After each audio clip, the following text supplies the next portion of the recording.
नाज़रीन, एक ऐसे वक्त में जब ईरान पर हमला होने की तैयारी हो रही है तो ईरान के एक अहम तरीन ऑफिशियल, सुप्रीम लीडर के बहुत ही करीबी, और वो इस वक्त पहुंच गए हैं मॉस्को और प्यूटन के साथ मुलाकात हो रही है और सुप्रीम लीडर का अहम तरीन मैसेज लेकर वो मॉस्को पहुंचे हैं। और फिर आप देखिए कि अभी कल जो है वो अल शरा वहां पर मुलाकात करके आ रहे हैं और एक दिन बाद जो है वो ईरान के हाईएस्ट ऑफिशियल वहां पर पहुंचे हैं। यमन ने कहा है कि वो बड़े सिनेरियोज की तैयारी इस वक्त कर रहा है और वो हमले करने जा रहा है इजराइल पर और बड़े सिनेरियोज की तैयारी हो रही है। सेंटकॉम पूरा जोर लगा रहा है कि वो डिसआर्म करे हिजबुल्लाह को। लेबनीज जो गवर्नमेंट है उसको बहुत ज्यादा प्रेशराइज किया जा रहा है, पूरा जोर लगाया जा रहा है हिजबुल्लाह को डिसआर्म करने के लिए और ये सारा जो है वो अमन के नाम के ऊपर किया जा रहा है। इसी दरमियान रशिया और क्यूबा की अहम तरीन मिलिट्री कॉपरेशन डील जब साइन हुई है, इसी दरमियान रशिया और वेनेजुएला जो है वो मजीद करीब आ रहे हैं और जो टॉम हॉक मिसाइल्स हैं जो देने जा रहा है अमेरिका, जिस पर अभी ज़ेलेंस्की की मुलाकात हुई है, तो वो मिलेंगे और नहीं मिलेंगे। और इसके अंदे में अगर अमेरिका देता है तो फिर एक डायरेक्ट वॉर, यानी चूंकि उसको ऑपरेट करने के लिए डायरेक्ट जो अमेरिकन ऑफिशियल्स हैं, अमेरिकन मिलिट्री के लोग हैं, वो चाहिए उसको ऑपरेट करने के लिए। अमेरिकन कॉन्ट्रैक्टर्स उसमें इन्वॉल्व हो सकते हैं। ये काफी मसला जो गड़बड़ हो जाएगा। इसके साथ और भी ग्लोबल डेवलपमेंट्स हो रही है और काइंड ऑफ कोल्ड वॉर की तरफ जो सूरत हाल बढ़ रही है। चाइना और अमेरिका की जो कशीदगी है, जो अमेरिका और रशिया की है, नेटो और रशिया की है, ओवरऑल सूरत हाल जो वो कोल्ड वॉर की तरफ मजीद बढ़ती हुई नजर आ रही है।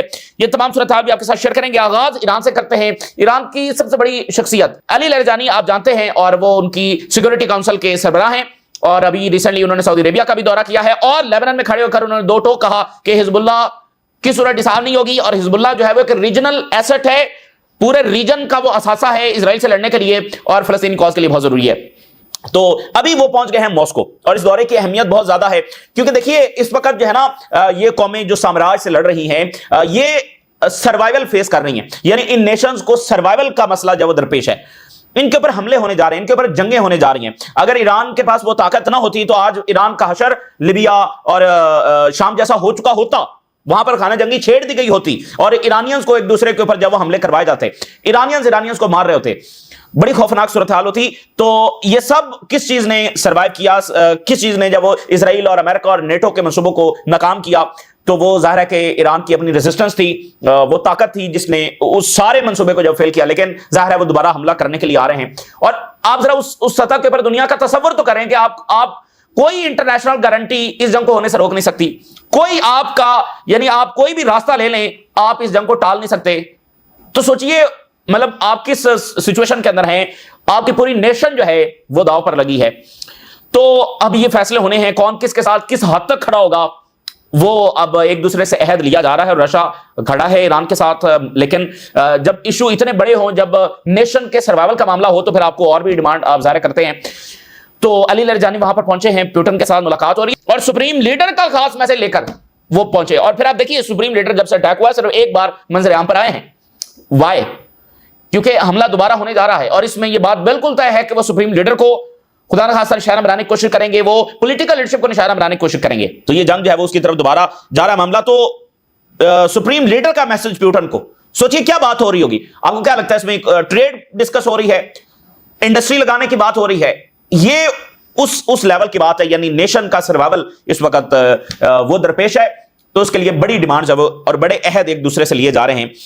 सो रशियन मीडिया बता रहा है कि ईरान की नेशनल सिक्योरिटी काउंसिल के जो सेक्रेटरी हैं अली लरजानी मॉस्को में प्यूटन से मिलेंगे और बड़ा इंपॉर्टेंट है कि कल अल शरा जब वो मुलाकात करके गए हैं और अल शरा की मुलाकात का मतलब यह भी है कि जो कुछ अल शरा ईरान के खिलाफ या हिजबुल्लाह के खिलाफ करने का इरादा रखते थे वो पॉसिबल नहीं होगा। और अब उनको समझ आई है कि उनका असल मामला इजराइल से है।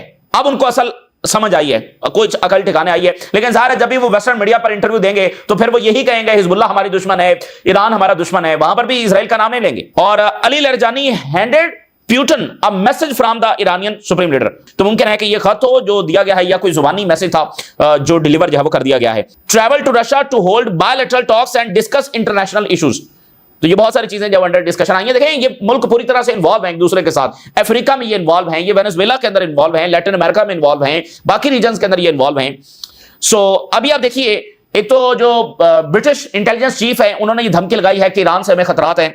बरतानिया कह रहा है कि उनको ईरान से खतरात है, तो ज्यादा मौका यानी इजराइल को वो दे रहे हैं बयानियां बनाने के लिए। और दूसरा अभी जो एफबीआई के डायरेक्टर हैं वो ये कह रहे हैं कि उन्होंने जो स्पाई एक्टिविटीज हैं, स्पाइनेज ऑपरेशंस हैं, वो बढ़ा दिए हैं। किसके खिलाफ? रशिया के खिलाफ, चाइना के खिलाफ और ईरान के खिलाफ। अब आप जरा अंदाजा करें, एफबीआई डायरेक्टर खुद इस बात को कंफर्म कर रहे हैं कि रशिया, चाइना, ईरान इनके खिलाफ स्पाइनेज ऑपरेशंस, इंटेलिजेंस ऑपरेशन बढ़ा दिए गए हैं। तो वो एक ही ट्रीट कर रहे हैं, चाइना, रशिया और ईरान को और नॉर्थ कोरिया को एक ही ट्रीट कर रहे हैं, ठीक है ना। तो इसलिए ब्रिटिश इंटेलिजेंस चीफ ने कहा कि हमें ईरान और रशिया से खतरा है। अच्छा, यमन ने यह कहा है कि we confirm our presence and readiness for any future developments at the level of distance. तो यमन जो है वो पूरी तरह से अपनी तैयारी जो बता रहा है, और उसके हमले अभी आप देखेंगे।